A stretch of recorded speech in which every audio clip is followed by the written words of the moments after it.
Só que Tartufo, na peça de Molière, sabe que é cínico.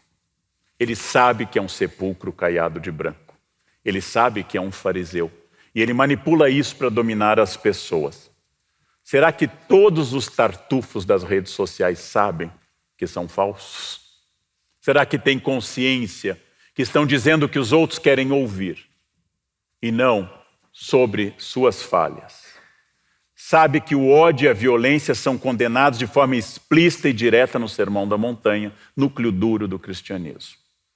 Que Jesus recriminou o impulso de Pedro, que ao cortar a orelha do soldado romano, Cristo restaurou essa orelha e anuncia ao apóstolo: aquele que usar a espada será punido pela espada.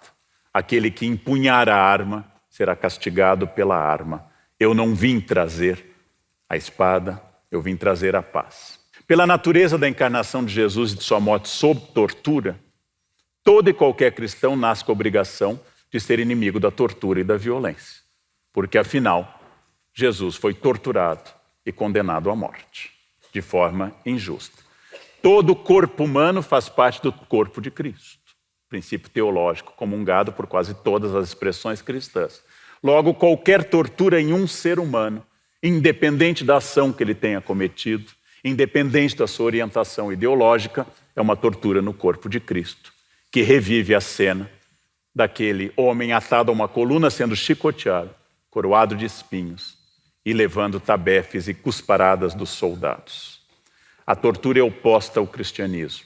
Mas, óbvio, foi cara a muitos momentos das instituições que se dizem cristãs e a muitos que hoje se consideram cristãos. Elogiar a tortura é o gesto mais poderoso para dizer que eu sou inimigo de Cristo, inimigo da fé. No próximo bloco. São os homens que batiam no peito e se inflamavam de orgulho por serem justos e honestos e normais que Jesus condenou mais ativamente.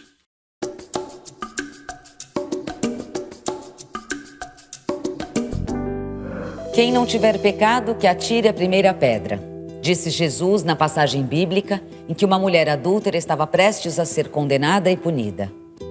Hoje, as redes sociais viraram as novas praças de julgamento. Cotidianamente assistimos a vereditos e linchamentos.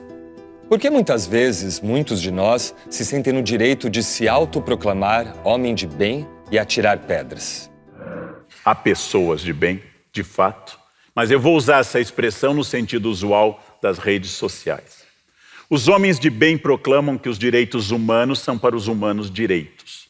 Frase contraditória, que eu ouvi várias vezes. Chamamos em filosofia isso oxímoro, contradição em termos.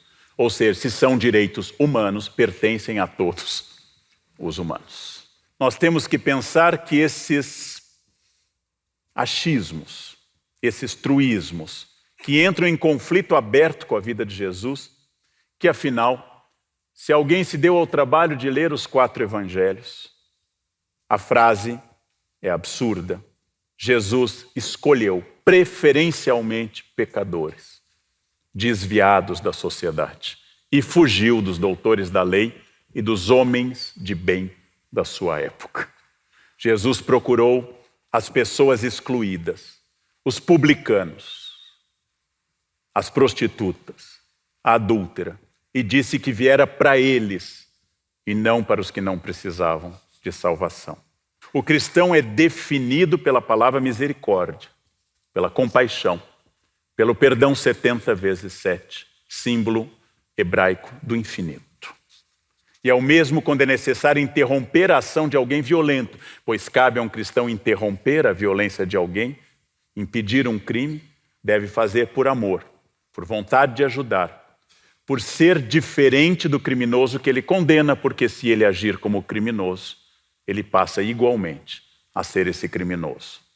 Odiar o pecado e amar o pecador. Fórmula medieval complexa e muito interessante. Eu odeio que você seja um ladrão, porque roubar é errado, fere aos princípios básicos da sociabilidade. Eu odeio que você roube e vou fazer de tudo dentro da lei e dos direitos para que você pare de roubar, porque é errado roubar. porém eu não te odeio, porque você é um ser humano. Preceito medieval que foge à nossa ideia de bandido bom é bandido morto. Porque bandido bom é bandido morto é uma frase do paganismo. É uma frase daqueles que não conheceram a Jesus. É frase de um romano sem batismo, de alguém que jamais teve contato com o evangelho e desenvolvia a ideia de que a justiça é a punição e a eliminação de quem eu considero desviante.